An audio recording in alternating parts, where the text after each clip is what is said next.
Akhirnya saya mesti sebutkan satu persatu ingatan ini karena ini unsensor. Bahwa Jokowi tidak ingin lihat ada lubang. Namanya Pak Rewang. Tokoh komunis, pintar. Dia tadinya mau ketemu Pak Rocky tapi dia tiba-tiba sakit. Dia cuma pesankan begini, Pak Rocky jangan percaya pada Jokowi. Yang ngaku-ngaku adalah rakyat. Ada teori namanya reverse psychology, psikologi terbaik. Kalau orang takut maka dia seolah-olah berani gitu. Oke. Pak Jokowi kelihatannya masuk dalam jebakan itu, reverse psychology. Dia takut dilupakan sejarah, bukan itu masalahnya. Dia takut ada yang masih ingat bahwa dia punya banyak kesalahan. Jadi dia nggak melanggar Undang-Undang Dasar, dia melanggar Undang-Undang Perlindungan Anak. Itu yang saya bilang tadi, dilema pada Prabowo adalah momentumnya ada, tapi monumennya belum bisa dia dirikan.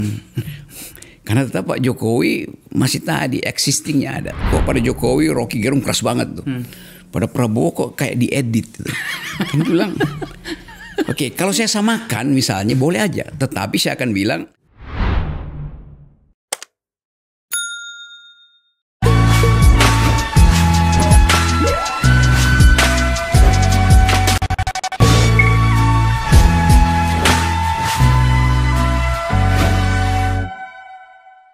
seperti apa sih seharusnya kita menyikapi masa lalu tentang sebuah negara yang diserahkan kepada individu, kelompok atas nama demokrasi?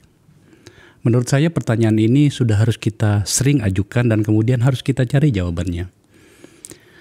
Ini mungkin juga pertanyaan yang agak personal bagi saya, sebab saya pernah berada pada bagian sebuah pemerintahan 10 tahun yang kemudian bagi banyak orang, terutama masyarakat civil society, para penggiatnya, itu beranggapan bahwa selain hal yang berhubungan dengan fisik, ada banyak kesalahan di dalamnya.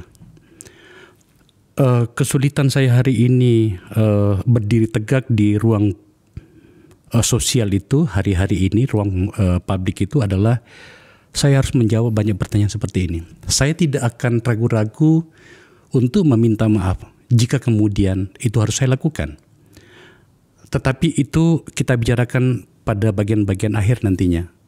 Saya mengajak orang yang pada hampir 10 tahun itu bertengkar dengan saya di ruang publik. Saya berada pada satu sisi dan dia berada pada sisi yang lain. Rocky Gerung, bro, thank you ya. You are very welcome, my friend. Ini sudah hampir 2 tahun baru you datang lagi ke sini ya. Dan itu 2 tahun itu justru tadi yang disebut Akbar itu mengendapkan apa sebetulnya yang terjadi pada negeri ini. Iya. Dan endapan itu yang memungkinkan kita mengevaluasi sejarah sambil melihat masa depan. Dan masa depan hanya disebut masa depan kalau ada masa lalu kan. Yeah. Ada politics of hope di depan, tetapi basisnya politics of memory di belakang. Nah, politics of memory itu tidak selalu memori yang baik, kadang-kala memori buruk. Dan politik justru harus mengingat memori buruknya.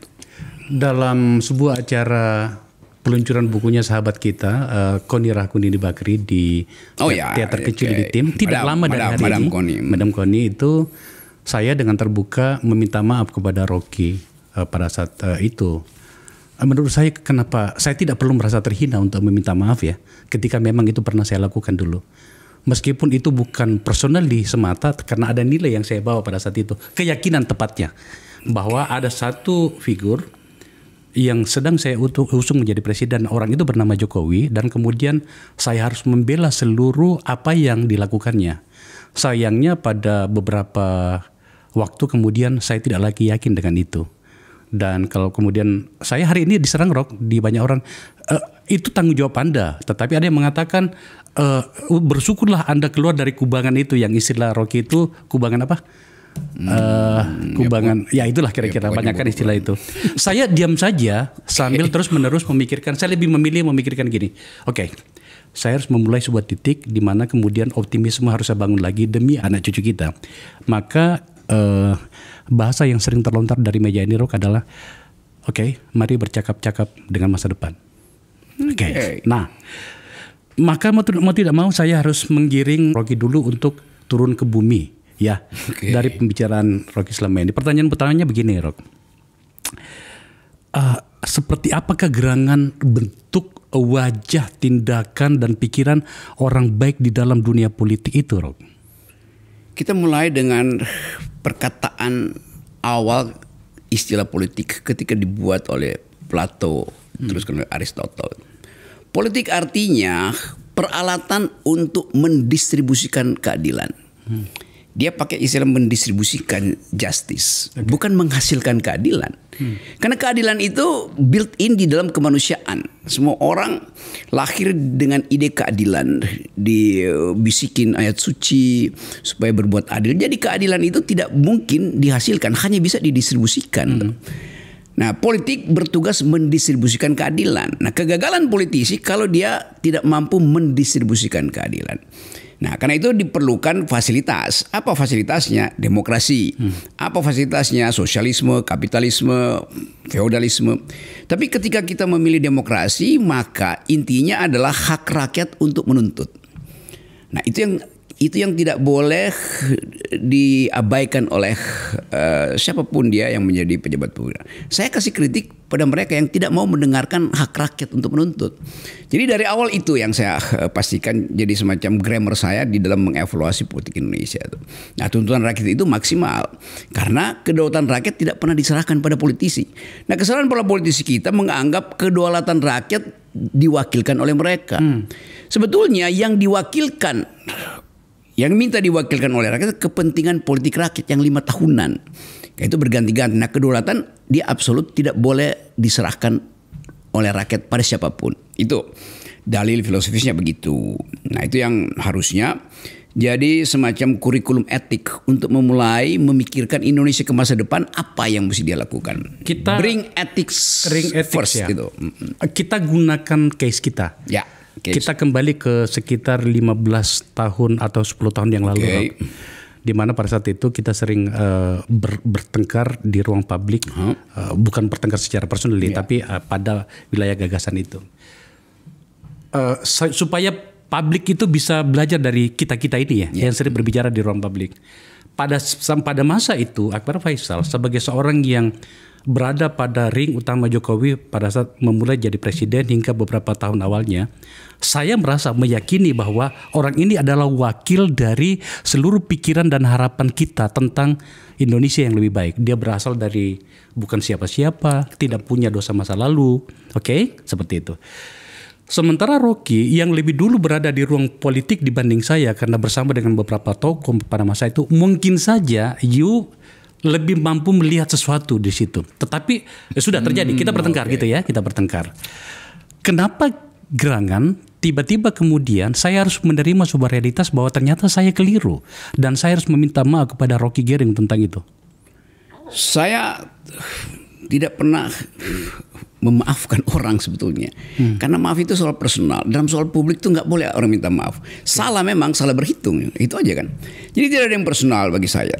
Satu-satunya yang memungkinkan saya bertahan jadi pengkritik karena saya dapat insight yang mungkin lebih lengkap dari Akbar.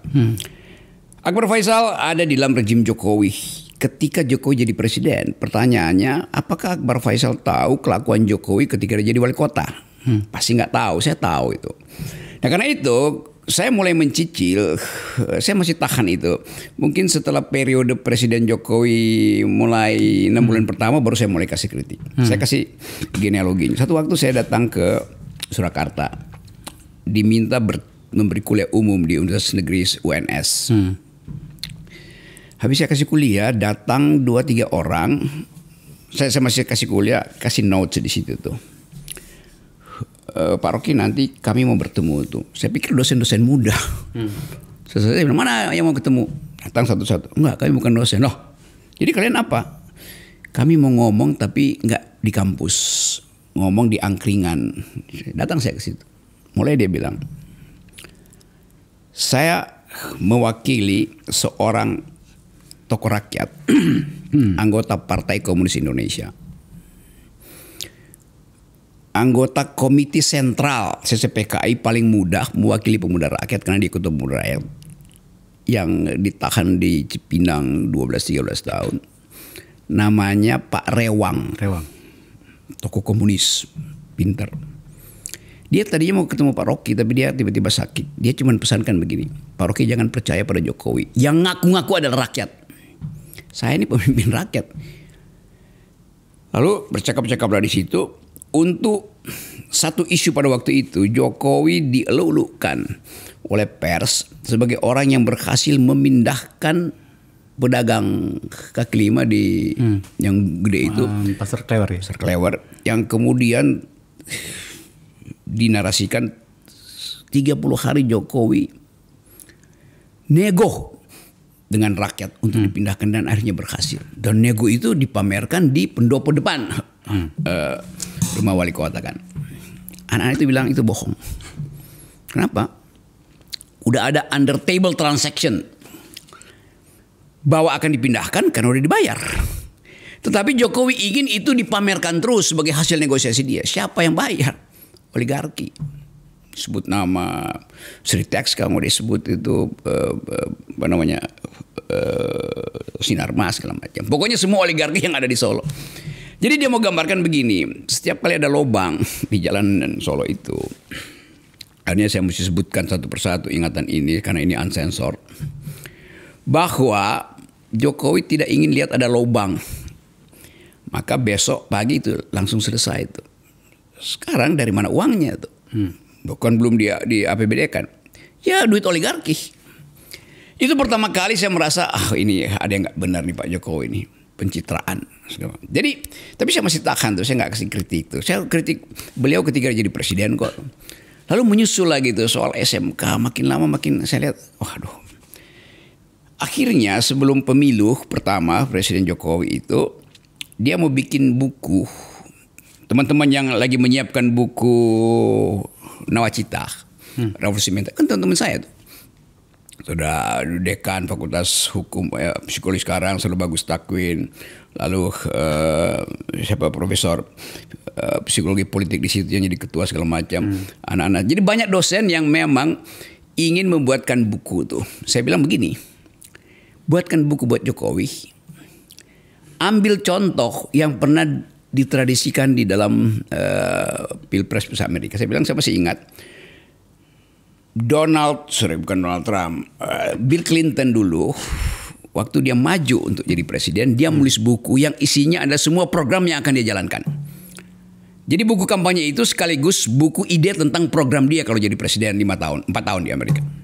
Saya bilang Bill Clinton itu nulis buku judulnya Putting People First, utamakan rakyat. Di situ dia dalilkan dia akan masuk ke Timur Tengah dengan dalil demokratisasi, dan karena itu dia mulai menekan Israel untuk mengakui two state solution tuh. Dia akan bikin relasi baru dengan, mungkin pada waktu itu Israel dipimpin oleh partai buruh tuh, bukan Netanyahu yang partai konservatif yang okay. Jadi Donald Trump bicara tentang putting people first, utamakan rakyat. Dari Amerika ke seluruh dunia itu yang diekspor, putting people first tuh. Karena itu Indonesia misalnya di era Clinton kan kita dapat banyak social safety net tuh, dari pajak orang Amerika. Maka saya terangkan pada teman-teman yang lagi membuat buku ini, ikuti cara Partai Demokrat. Partai Republik nggak pernah bikin buku itu. Di Amerika kalau Partai Demokrat dia akan berjanji politik luar negeri dia jalankan, anggaran pertahanan dia buka di situ. Lalu saya bilang Pak Jokowi mungkin mesti baca buku itu tuh. Saya tambahin lagi. Obama menulis buku Audacity of Hope, keberanian untuk punya harapan.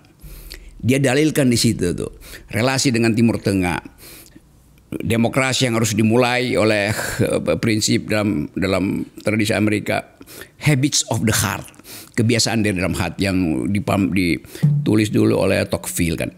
Jadi saya bilang Pak Jokowi datang dari rakyat, maka dia lebih cocok dengan prinsip-prinsip Partai Demokrat di Amerika. Saya kasih 2 contoh itu. Clinton nulis buku Putting People First, Obama nulis buku Audacity of Hope itu. Sekarang mau beri nama apa bukunya Pak Jokowi? Yang mereka sebut itu Revolusi Mental, Nawacita segala macam. Dalam pertemuan berikut, jadi udah berapa kali kan itu kelompok kecil diskusinya, saya tahu lah apa isi buku itu. Romo Beni juga teman saya tahu apa yang dia mau nulis itu. Satu waktu akan ada persiapan membahas draft yang udah selesai itu soal nawacita revolusi mental. Kalau nggak salah Jalan Subang sini nih. Di UI itu ada kafe kecil di belakang FISIP, antara FISIP dan tempat saya ngajar di FIB itu, namanya Next Door Cafe. Kita ngobrol di situ. Tiba-tiba beberapa tahun, gue mesti pergi ke Jalan Subang nih, ngapain? Karena ditungguin Jokowi. Buat apa? Buat nerangin isi buku kampanye Jokowi. Oke. Di Subang, teman saya nelpon itu. Ya nih persiapin berapa lembar yang jadinya? 120 apa 220? Tebel banget. Lu bikinin deh 4 halaman atau 8 halaman. Executive summary itu. Supaya Pak Jokowi baca intinya itu. Bikin. Nah itu Jokowi datang tuh, cerita mereka ya. Gimana ceritanya? Waduh Rok, Jokowi datang dia cuma lihat, oh ya pergi dia. Nggak ada diskusi tentang buku kampanye konsep pemerintahan dia yang ditulis oleh teman-teman LSM. Nah itu pertama kali saya anggap ini orang nggak mampu nih. Jadi dia cuma ingin ada di depan kamera tanpa harus berargumen.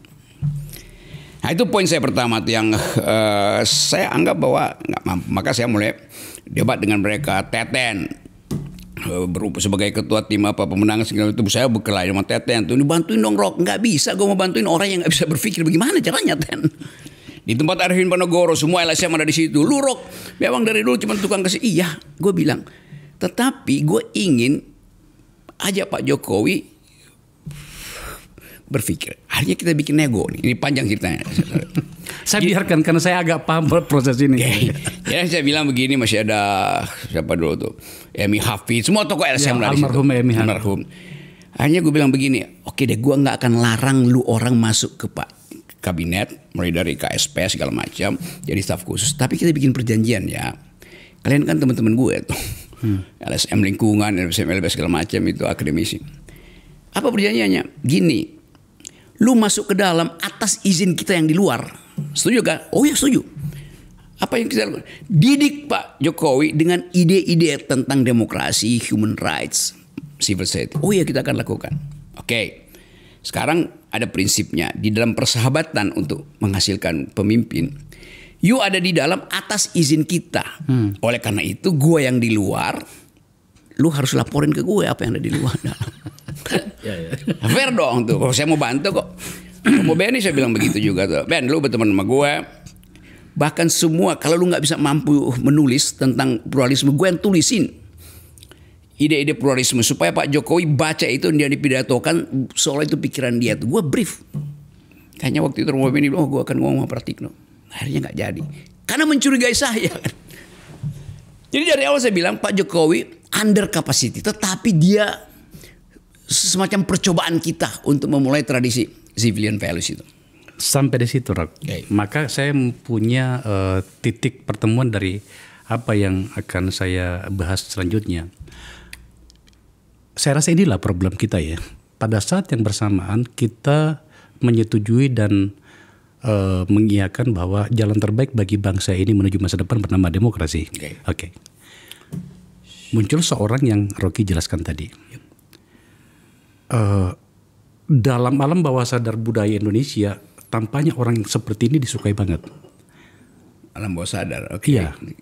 Dia yang tidak suka konflik, ya membiarkan dirinya diserang segala macam. Dan kemudian dia terpilih melalui mekanisme yang kita sepakati bahwa itu yang paling benar bernama pemilihan umum. Sayangnya saya kebetulan sempat sudah membaca buku Stephen Levitsky itu, How Democracy Die itu. Ada yang menarik begini, sadar atau tidak, sekarang justru demokrasi itu dirusak oleh orang yang terpilih melalui mekanisme resmi bernama pemilihan umum. Ada banyak contoh. Ada di Pakistan, di Peru segala macam gitu. Amerika ya Trump Trump seperti itu. Nah pada bagian ini Rock, coba jelaskan ke kita kenapa sampai begini dan kemudian kira-kira bagaimana kita sebagai sebuah bangsa memitigasi situasi ini. Ini bangsa ini saya yakin you setuju sama gue bro bahwa harus berusia 1000 tahun lagi. Dan untuk itulah kita bicarakan situasi ini. Gini ya, demokrasi itu pernah diterangkan di awal kata itu muncul oleh Plato dalam bukunya Republik bahwa demokrasi itu kumpulan kedunguan sebetulnya.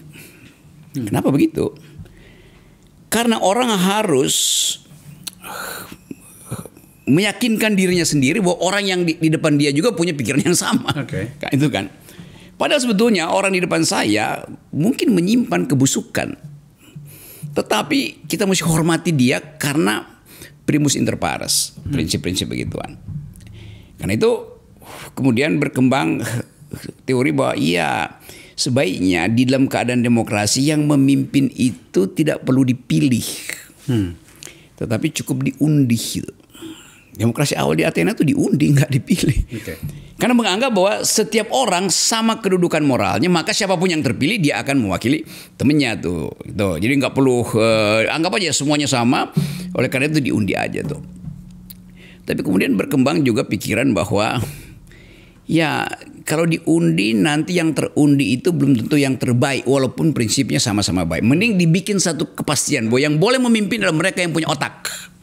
Kesepakatannya di situ. Iya, nah itu cara berpikir Plato. Karena itu Plato bilang pemimpin itu dia mesti king philosopher. Dia raja tapi berpikir seperti filsuf. Dia filsuf tapi punya kekuasaan seperti raja. Yang sampai sekarang orang sebut king philosopher itu. Nah kemudian berkembang satu keadaan yang akhirnya kita Indonesia mengadopsi demokrasi. Padahal secara kultural kita bukan berwatak demokrasi, kita berwatak feodal. Ini mulai masuk di situ.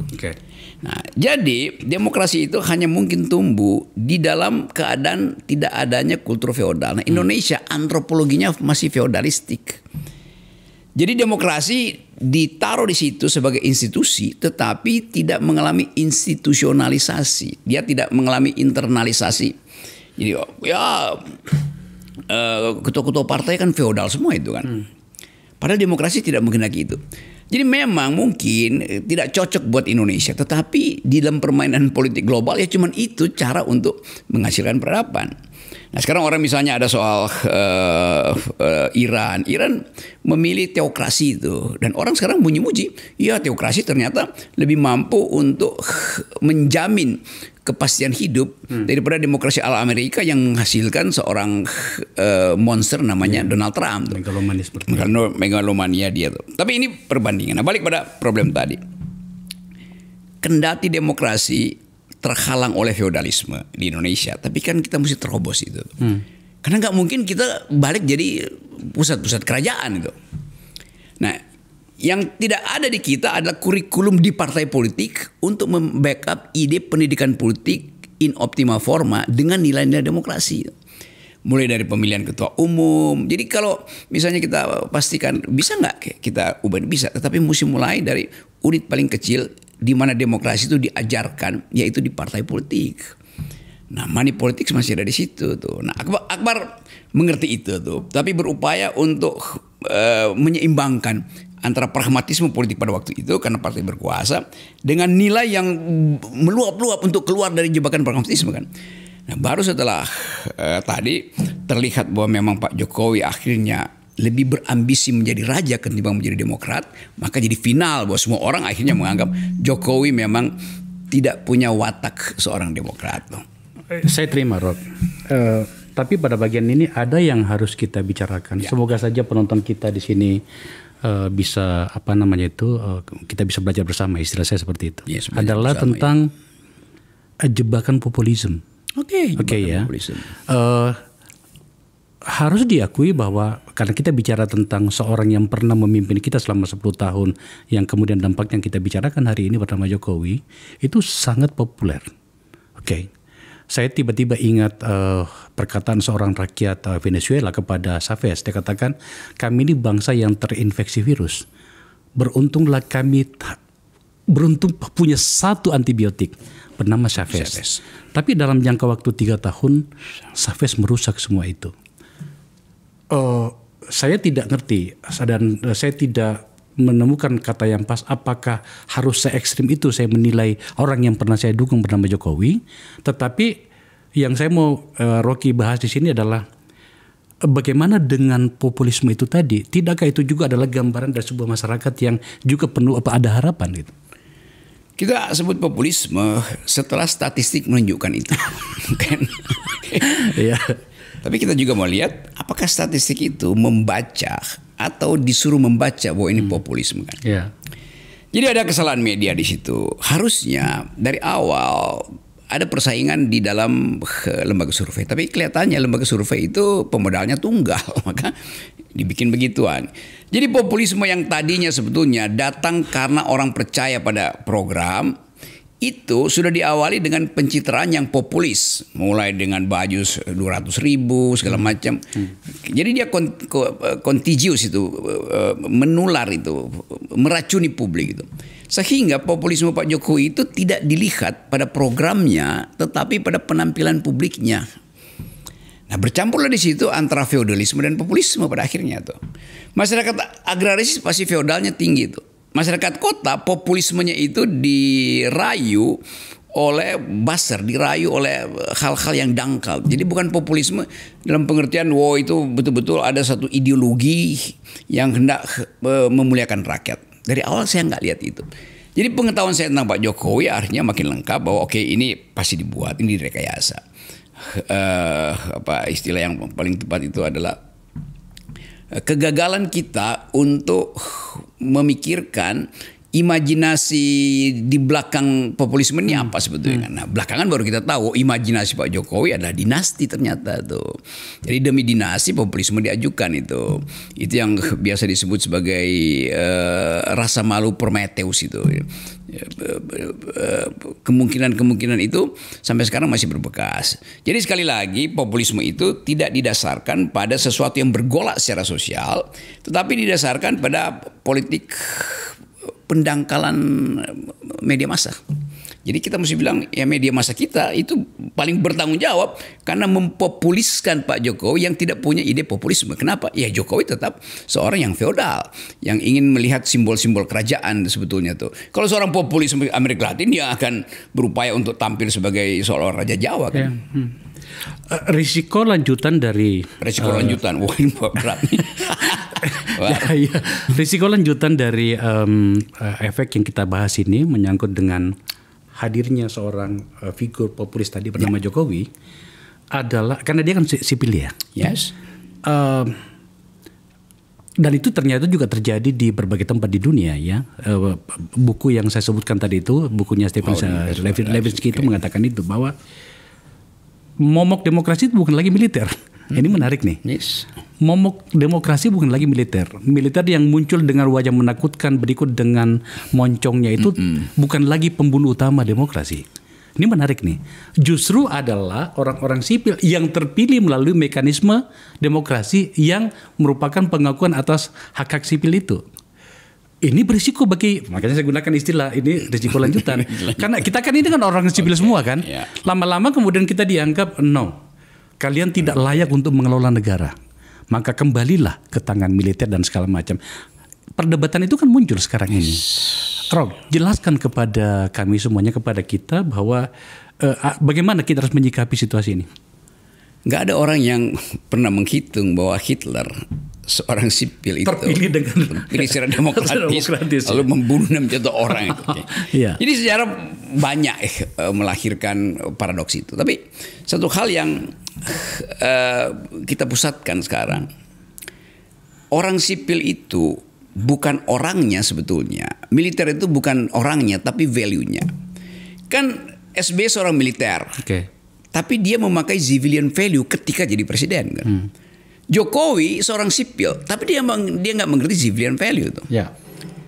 Jadi kelihatannya yang harus supreme itu bukan orang sipil, tapi civilian value.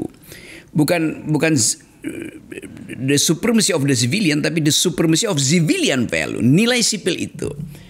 Nah kalau seorang militer masuk di dalam politik boleh aja, tetapi dia mesti pakai civilian value. Apa itu civilian value? Ya berdebat. Apa itu sebenarnya cekcok pikiran tuh.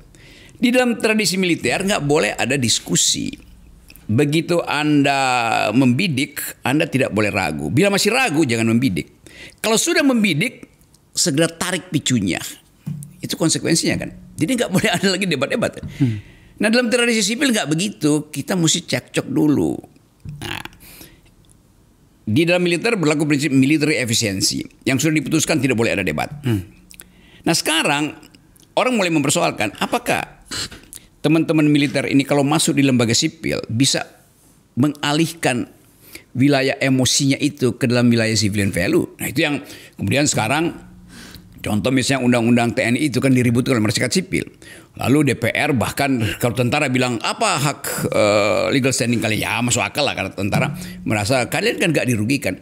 Tetapi DPR bilang bahwa di Mahkamah Konstitusi LSM itu gak ada legal standing untuk mempersoalkan undang-undang TNI. Padahal legal standing mereka adalah mencegah jangan sampai militer ini membawa militer efisiensi dalam pengambilan keputusan yang adalah wilayah civilian value. Nah, ini satu contoh. Jadi sekali lagi memang musuh dari demokrasi itu bukan lagi tentara, tapi orang sipil yang mau ke tentara-tentaraan itu.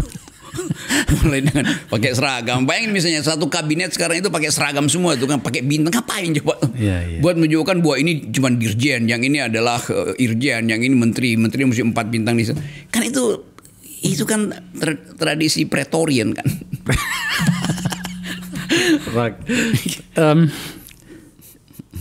Seperti semangat diskusi awal kita ini, kita selesaikan soal ini ya. Kita selesaikan menyangkut dengan perdebatan soal Jokowi ini. Karena menurut saya forum ini dan saya dan Anda layak untuk membahas ini.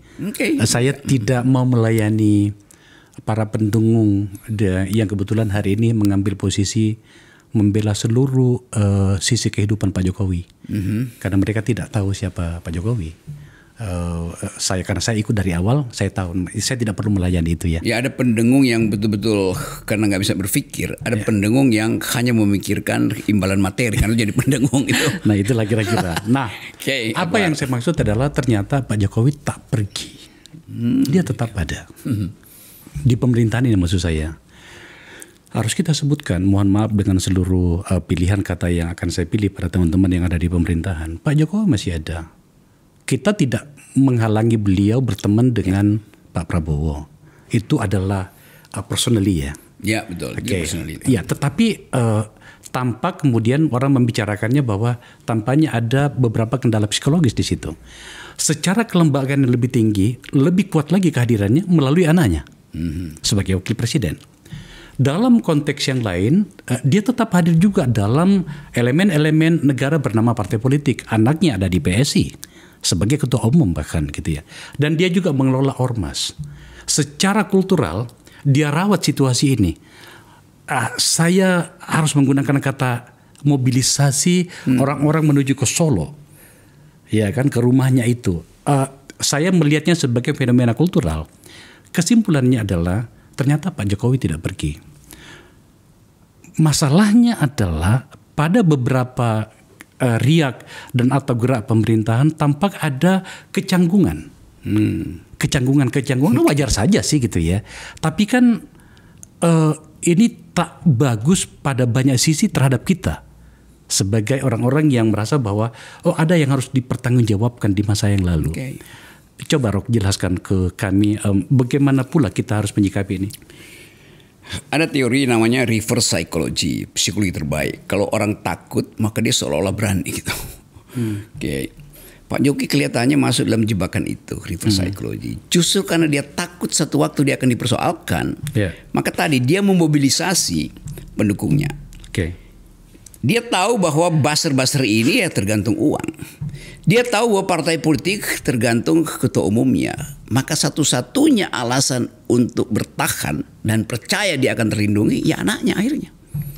Itu yang saya selalu anggap bahwa Pak Jokowi orang yang takut untuk melupakan. Dia takut dilupakan sejarah, bukan itu masalahnya. Dia takut ada yang masih ingat bahwa dia punya banyak kesalahan. Jadi seseorang yang punya rasa takut selalu akan bawa kekuatan, bawa senjata.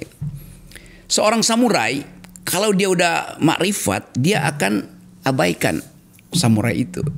Dia jadi swordless samurai, samurai yang nggak punya pedang itu. Jokowi masih bawa pedang ngapain? Negarawan itu udah selesai. Tetapi justru karena dia masih jadi politisi, maka dia mesti mobilisasi kekuatan politik sisa-sisa. Sampai pada akhirnya terlihat bahwa lilinya udah mau mati. Tapi orang akan bilang, ya kan Pak Jokowi masih tokoh politik. Iya. Tetapi legitimasinya udah hilang. Dengan menaruh Gibran dan jadi pembicaraan masyarakat internasional, kita diledek di dunia. Bagaimana mungkin ada politik demokrasi yang sengaja diinstal ke dalamnya ada politik dinasti itu. Lalu orang bilang Jokowi melanggar konstitusi itu karena memaksa orang yang belum cukup umur, masih anak-anak, bermain di wilayah orang dewasa. Sebetulnya dia nggak melanggar undang-undang dasar, dia melanggar undang-undang perlindungan anak. Anak mesti dilindungi, nggak boleh disuruh main di tempat orang dewasa. Tapi Pak Jokowi menganggap ya hanya investasi pada Gibran yang mampu memastikan bahwa dia akan dilindungi. Itu tidak dia ucapkan, tapi terjadi dalam bentuk sublimasi itu. Perlindungan macam apa, Rob? Menteri bisa lindungi Jokowi, bisa, tapi nggak ada kepastian. Kapolri bisa, nggak ada kepastian. Kepala BIN bisa, nggak ada kepastian. Yang satu kepastian adalah presiden. Nah kalau Gibran jadi presiden, perlindungan total. Saya melihat itu tuh, saya mungkin melangkah terlalu jauh, jumping tuh konklusin begitu. Tetapi buat kita atau buat saya minimal melihat psikologi Pak Jokowi, dia butuh perlindungan, rasa aman itu. Rasa aman itu hanya dia bisa peroleh dari orang yang paling dekat dengan dia, yaitu anaknya sendiri. Nah, itu yang disebut dinasti in optima forma. Jika kemudian kita harus mengikutkan posisi politik dan atau posisi psikologis presiden yang sekarang Pak Prabowo pada situasi ini bagus ini. Kita harus memahami Pak Prabowo seperti apa ya? Pak Prabowo tetap dia ada semacam satu pihak dia tentara, ada army readiness, selalu siap siaga. Bahkan ketika dia piket sebetulnya dia lagi bersiaga itu tanpa suara ke piket. Kalau dia lagi mondar mandir apa namanya tuh kalau tentara lagi 2-3 orang, bukan defile itu banyak orang, 2-3 orang itu masuk hutan itu operasi diam-diam itu. Artinya dia lagi membaca peta tuh. Prabowo pasti ditrain di dalam manajemen intelijen semacam itu. Tapi pada saat yang sama dia orang yang ada sebut aja subkultur aristokrat. Ini keluarga elite itu yang tahu tentang decency, sopan santun, tahu tentang keperwiraan. Jadi pasti Prabowo mulai mencicil apa yang mesti dia utamakan pada psikologi dia terhadap Pak Jokowi. Kan nggak mungkin dia mengintai Jokowi seperti seorang militer mengintai kan. Loh itu partnernya dia. Jadi bagian aristokratik ini, bagian kemuliaan ini, nobility dari Prabowo adalah menghargai Jokowi itu. Jadi dasar psikologinya bagaimanapun Pak Jokowi meminta saya masuk di kabinet itu. Dan ketika saya iyain, maka saya mesti anggap dia adalah pemimpin saya. Itu sikap keperwiraan yang sangat elegan itu. Udah. Tapi kemudian ada masalah baru tuh. Publik tidak menghendaki Prabowo bersikap seperti itu pada Prabowo karena publik punya catatan berbeda dengan Prabowo terhadap Jokowi kan. Nah Pak Prabowo ada di dalam bukan kesulitan tapi juga bukan kebingungan tapi keinginan untuk mencicil yang mana yang mesti diutamakan.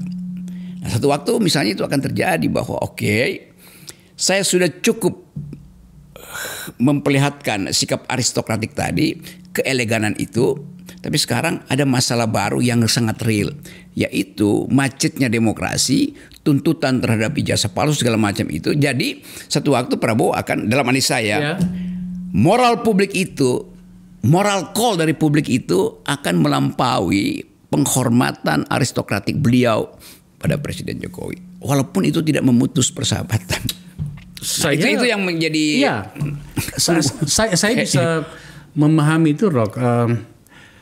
Coba kita identifikasi lebih jauh ya tentang apa yang dilakukan atau apa programnya Pak Jokowi sekarang. Dan kemudian kita tarik atau kita lihat lagi apa yang dilakukan Pak Jokowi di masanya. Susah untuk membantah bahwa tampaknya kedua orang ini berada pada dua sisi yang berbeda. Sekarang. Itu kan. bahwa ada narasi mengatakan keberlanjutan segala macam, kita kan juga bisa memahami situasi ini kan gitu ya. Contoh misalnya IKN, apakah dilanjutkan atau tidak? Sebagai ibu kota negara ya, bahwa mungkin diteruskan sebagai sebuah kota untuk kebutuhan yang lain mungkin iya. Tapi kalau untuk ibu kota negara, saya mencoba mendekati Pak Prabowo untuk isu ini atau untuk kasus ini dari sisi militernya. Begini-begini kan anak tentara juga nih gua nih kan gitu.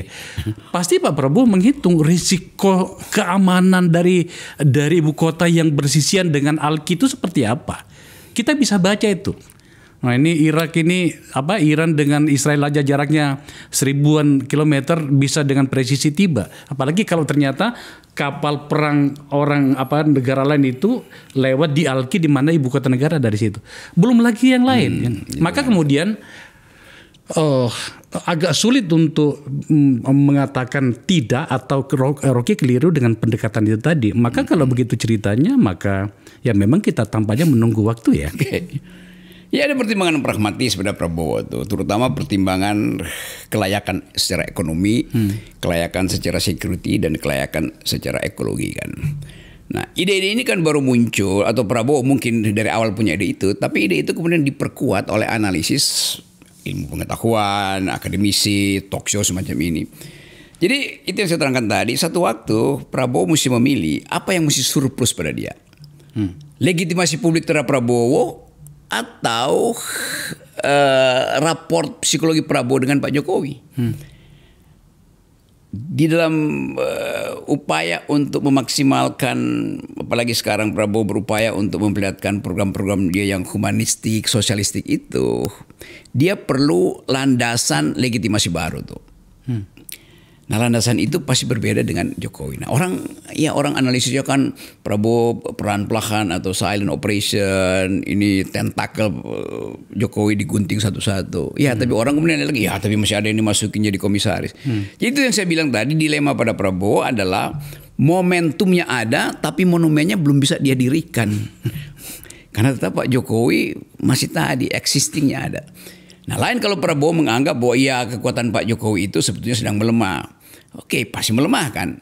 Tapi sekali lagi ada keperwiraan pada Prabowo untuk masa dalam waktu 6 bulan tiba-tiba dia udah ganti warna mobil tuh atau punya hobi lain dan Jokowi ditinggalkan. Nah ini ujian pada Prabowo dan saya kira dia paham itu sebagai orang yang udah berusia berpengalaman panjang dalam politik.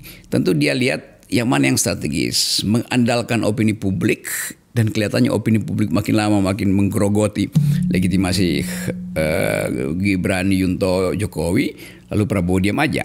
Kan orang melihat itu dengan membahas dua hal, misalnya bahwa tadi Akbar menerangkan bahwa banyak sebetulnya proyek Jokowi yang diam-diam itu diamputasi oleh Prabowo. Sekarang ada isu pemaksulan Gibran dan Prabowo sepertinya ya kalau saya komentar susah, kalau saya cuma komentar kecil nanti dianggap bercanda. Lalu yang mending udah lihatlah bagaimana aliran pikiran publik itu yang kemudian orang bertanya bisa nggak itu dia dimaksulkan? Ya orang merasa ya bisa tuh. Dan Prabowo tidak mengucapkan apa-apa. Jadi di dalam kediaman kenegarawanan ada semacam siasat politik yang sangat sublim, masih sangat sublim. Dan itu kita juga terangin secara sublim. Ya. Yang menarik itu di teman-teman kita ya yang akhirnya tetap kokoh berdiri di ruang publik berbicara. Saya sebutkan kaum pergerakan ya, teman-teman aktivis civil society itu mengambil posisi yang agak unik nih bagi saya nih. Ganda, Jumhur, mungkin juga Rocky gitu ya, atau siapa lagi yang lain yang memberikan beberapa toleransi dan atau permakluman pada Pak Prabowo sebagai sebuah kekuasaan. Kita lihatlah itu. Bagus. Tapi pada sisi yang lain tuntutannya itu yang menarik, teman-teman ini. Ya, saya di sini, mungkin kita berteman di beberapa isu, tetapi untuk satu hal zero tolerance menyangkut dengan Jokowi. Ini menurut saya menarik. Menarik. Pertama adalah bagaimana kira-kira ya respon Pak Prabowo nantinya. Yang kedua, ini teman-teman ini sendiri ini formula seperti apa sih yang mereka pakai gitu ya? Coba jelasin, Rok. Gini, saya tidak pernah berupaya untuk menentukan sikap sebetulnya. Orang yang melihat bahwa kok pada Jokowi Rocky Gerung keras banget tuh, pada Prabowo kok kayak diedit gitu. Kan bilang, oke, kalau saya samakan misalnya boleh aja, tetapi saya akan bilang, saya akan kritik Prabowo karena ternyata Prabowo ijazahnya palsu. Saya akan kritik Prabowo karena ternyata 11 triliun itu tidak ada di kantong Prabowo.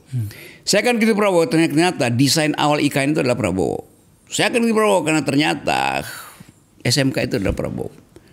Kan itu enggak. Jadi saya kritik Jokowi karena kasus beli itu. Nah Prabowo nggak bikin itu, bagaimana saya kritik coba? Jadi perbandingan publik juga menuntut, lu kasih kritik dong sama seperti pada Jokowi dong. Lah apa yang mau dikritik? Kok ijazah Prabowo tidak pernah dipermasalahkan.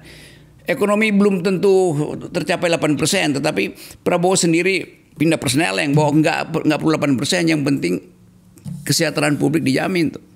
Jadi buat saya bukan saya pro, tetapi tidak ada alasan saya untuk mengkritik sekarang itu. Lalu orang anggap nggak fair dong. Ya, itu justru fairness di situ. Kan kita mengkritik kebijakan yang betul-betul di dalam pikiran saya menghina rakyat. Koperasi tidak menghina rakyat, makan siang tidak menghina rakyat. Tapi SMK menghina rakyat. Jalan tol, kereta cepat itu menghina rakyat. Itu proyeknya Jokowi. Jadi saya fair di situ. Nah sekarang kita melihat misalnya ada shifting ideologi dari Prabowo. Walaupun di konferensi summitnya Saint Petersburg itu Prabowo bilang saya tidak ingin jadi seorang memakai sosialisme secara total atau kapasitas total. Dia mau gabung itu kan. Ya oke, kita tahu itu dalam teori pembangunan itu namanya apa, growth with equity segala macam itu. Tetapi terlihat bahwa Prabowo masuk di dalam upaya untuk menghasilkan ideologi pembangunan yang lebih sosialistis, lebih ke kiri itu, malah Jokowi ke kanan. Nah saya punya prinsip yang sama. Saya ingin negara ini dan dunia terutama diatur berdasarkan prinsip-prinsip kemanusiaan yang adil dan beradab. Di dalamnya ada keadilan sosial tuh. Jadi kalau pikiran Prabowo sama seperti pikiran saya, bagaimana saya kritik di bidang ekonomi kan? Kemarin saya di forum Semitronomik saya terangkan itu Pak. Satu waktu sebelum bahkan dia menjadi Menhan, Pak Prabowo, saya diskusi dengan Pak Prabowo, saya bilang ya Indonesia kan tidak didesain untuk jadi kapitalistik. Dia belum jadi presiden waktu itu. Dia mampir ke rumah saya, kita diskusi panjang lebar soal pertahanan, soal hubungan internasional, bahkan soal ideologi dunia tuh. Dan justru saya ngajukan pertanyaan tuh. Anda belajar dari bapak Anda yang dikenal sebagai ekonom, tetapi yang tidak memuliakan kapital. Kapital berfungsi, tapi yang penting kapital itu mesti tiba di piring-piring rakyat. Oh iya, saya baca itu. Pak Mitro ada di Eropa ketika sosialisme itu abad 19 itu digaungkan di pusat-pusat studi. Jadi dia pasti belajar itu. Nah sekarang mulai terlihat bahwa Prabowo akhirnya memilih itu tuh. Walaupun dia tetap butuh mesin pertumbuhan yaitu kapitalisme, tetapi kompetisi bukan soal kederautan ekonomi yang disebabkan oleh disparitas. Disparitas bisa dicegah melalui sosialisme. Jadi saya lihat ada paradigma yang bagi saya benar pada Prabowo, maka nggak mungkin saya kritik kan. Cuman itu dasarnya tuh. Kecuali Prabowo kemudian berubah pikiran tuh. Tapi selama ini oke, dia taktikus, mencoba membujuk publik untuk ini loh proyek sosialis saya itu, walaupun dia tidak pakai kata sosialis, makan siang gratis, food estate, rumah segala macam, koperasi itu. Nah kita mau lihat mana yang lebih utama sebetulnya tuh. Kan nggak mungkin ditaruh sama-sama kan, karena itu akan menguras APBN kan. Nah pada bagian itu juga sebenarnya orang muncul pertanyaan yang saya lihat sih sudah menjadi tekanan keras ya kepada Pak Prabowo ya. Okay. Pertanyaannya itu adalah seberapa jauh toleransi yang dibutuhkan oleh presiden yang sekarang Pak Prabowo untuk memberi permakluman dan atau kehadiran berikut dengan risiko-risikonya pada klien Jokowi ini. Maka kemudian kan coba tampilkan ada permintaan pemaksulan kan kepada DPR itu. Pada saat kami membahas ini itu sedang dibicarakan. Itu pertanyaan orang sebenarnya. Saya lebih memilih mengatakan ini sudah jadi tekanan nih. Iya, dan tekanan itu bagi saya itu dimengerti oleh Prabowo, tapi basa-basi politiknya tidak mungkin dia ucapkan kan. Tetapi act of dengan membiarkan itu diproses, dan Dasko kan ketua DPR yang pasti mengerti jalan pikiran Pak Prabowo kan. Jadi kalau Prabowo bilang itu akan membuat chaos politik, pasti dia akan tegur ide itu kan. Tapi kelihatannya enggak, itu akan dibahas tuh. Jadi Prabowo juga riding the tidal wave of public opinion. Ya dia tunggangi aja public opinion itu, karena dia tahu bahwa kalau dia reaktif terhadap itu, justru itu bikin orang menganggap kalau begitu sama aja pengertian Pak Prabowo tentang politik sama, yaitu ya apa yang masih bisa ditutupi itu.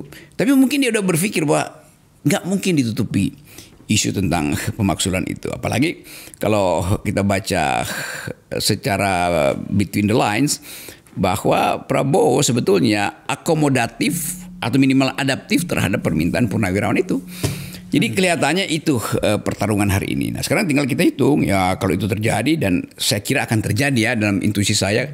Karena ini momentum Prabowo untuk memastikan bahwa tekanan publik itu mesti dia jawab melalui proses di DPR tuh. Tentu ada proses lain misalnya. Kalau misalnya saya bayangkan kalau misalnya dimulai minggu depan di DPR dan gelombang protes atau demonstrasi terhadap Gibran itu makin tinggi, ya mungkin nggak sampai di Mahkamah Konstitusi.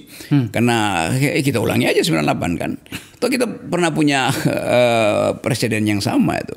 Nah, tinggal menentukan bagaimana stabilitas itu dikendalikan supaya investor tidak merasa bahwa Indonesia ini kacau melulu, bagaimana kita mau masuk itu. Maka kita tiba pada puncak dari apa yang perlu kita pikirkan, Rok, menyangkut ini. Kan begini. Nggak bisa dong kita mengelola negara ini seakan-akan bersanji. Ada peristiwa, kemudian ada sebuah rentang waktu tindakan, dan di ujungnya adalah ya sudahlah, kita duduk rame-rame, kita bersanji, kita sepakati secara diam-diam saja. Orang menyebutnya sebagai pertanggungjawaban. Nah pada kasus seperti ini kira-kira jalan terbaik seperti apa yang harus dilalui bangsa ini agar kemudian bahasa ekstrimnya tak perlu ada lagi 10 tahun yang tersia-siakan. Nah, itu dia. Itu yang orang pengen tahu, Rob.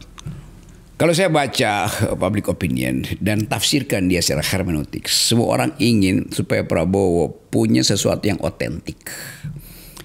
Leadershipnya otentik, teori ekonominya otentik, pandangan politik luarnya juga otentik. Nah selama ini dia masih bercampur tuh antara keinginan untuk jadi otentik dan tadi keperwiraan untuk tidak sebut aja dalam tanda petik berkhianat pada kawan itu. Kan dianggap Jokowi adalah kawan tuh.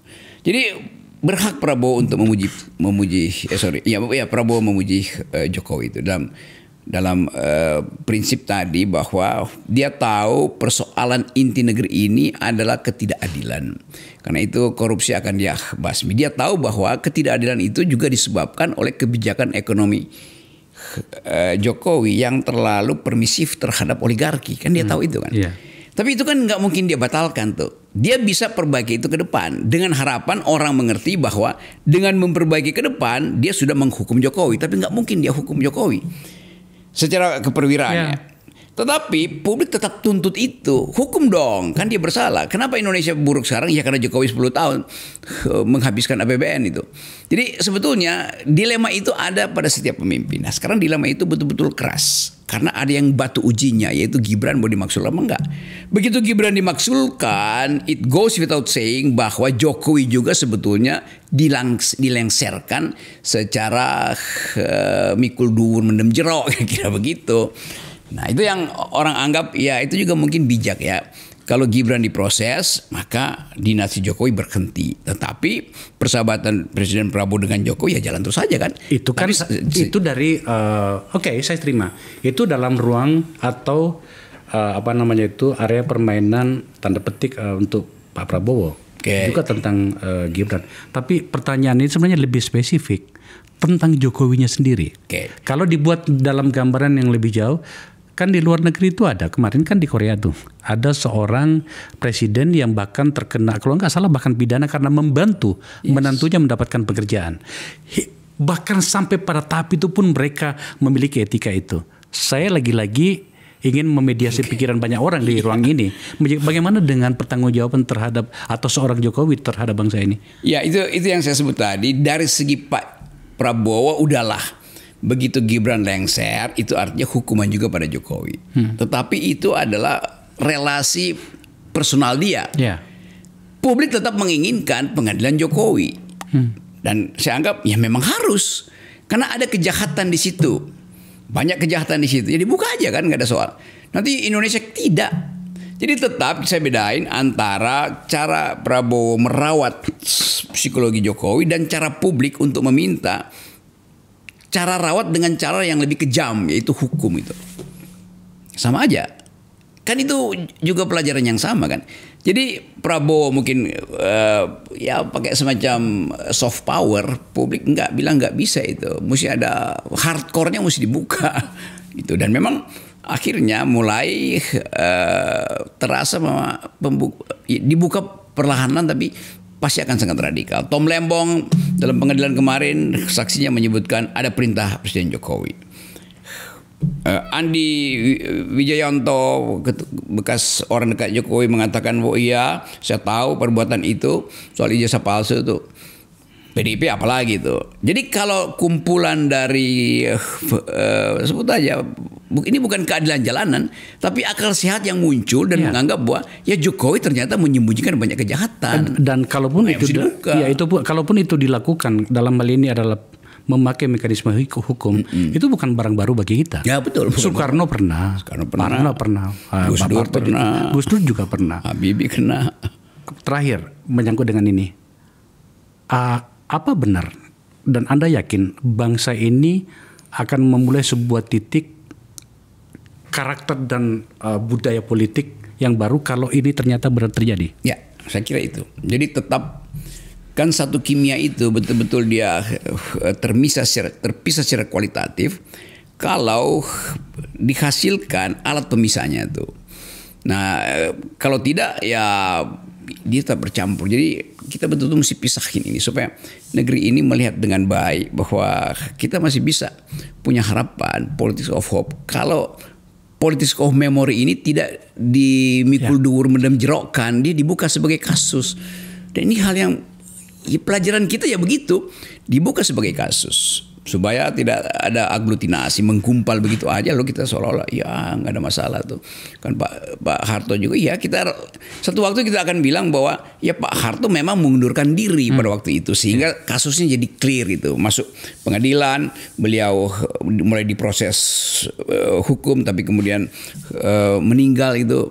Tapi Jokowi masih berupaya untuk bahkan bertahan tadi, membangun koalisi baru atau mengumpulkan public opinion, mengerahkan, memobilisasi tadi istilah Akbar supaya dia tetap diingat oleh publik. Kan ini menunjukkan bahwa loh ini orang ini mau mau jadi begal lagi, kira-kira begitu kan. Padahal sebetulnya Pak Jokowi udah berjanji untuk jadi ya seorang pertapa itu, tapi dia masih berupaya untuk jadi ketua PSI lah, berupaya untuk ambil alih partai-partai politik kan itu. Jadi satu mental yang akhirnya kita rumuskan bahwa ada gangguan kejiwaan pada bukan ketagihan kekuasaan, ketakutan untuk tidak punya lagi akses pada kekuasaan tuh. Karena itu semuanya dia tanam di situ lagi. Itu soal karakter psikologis dari Pak Jokowi itu yang diam sederhana, tapi di balik itu ada ambisi yang berlebih-lebihan itu. Rock, thank you ya. Sangat berterima kasih kita bisa mengucapkan dari hati tanpa ada gangguan dendam pada seseorang. Iya. Ya seperti yang Anda tahu lah, kita sering bertengkar di ruang publik itu kan tanpa teriakan-teriakan yang tidak perlu ya. Saya ingin mengatakan di ruang ini terima kasih telah menjadi teman bertengkar kami. Nah itu yang namanya teman bertengkar. Iya, dan bahkan pada beberapa bagian saya harus berterima kasih karena pernah berhadapan dengan sangat keras pada ruang ide dan gagasan itu. Iya. Semoga saja anak-anak kita menjadi lebih belajar dari semua ini ya. Sekali lagi bro, thank you ya. Pemirsa, saya sedang menunjukkan sebuah model bagaimana sih negara itu harus dirawat. Pertengkaran pikiran dari dua orang yang tidak saling membenci. Perbedaan pikiran dari dua orang yang berteman. Hanya sampai di situ. Dengan harapan bahwa kemudian anak-anak kita bisa melihat bahwa oh ternyata bangsa ini memang harus dibangun dari pikiran, bukan dari hal yang lain. Terlebih lagi jika kemudian itu tidak dihasilkan dari sesuatu yang layak bernama pertarungan sendiri, harus meminta dukungan dari orang lain. Orang menyebutnya oligarki atau bahkan dinasti. Terima kasih telah menyaksikan pembicaraan yang istimewa saya dengan Rocky. Betul. Pikiran dan persahabatan itulah dasar NKRI. Ya. Pikiran dan persahabatan.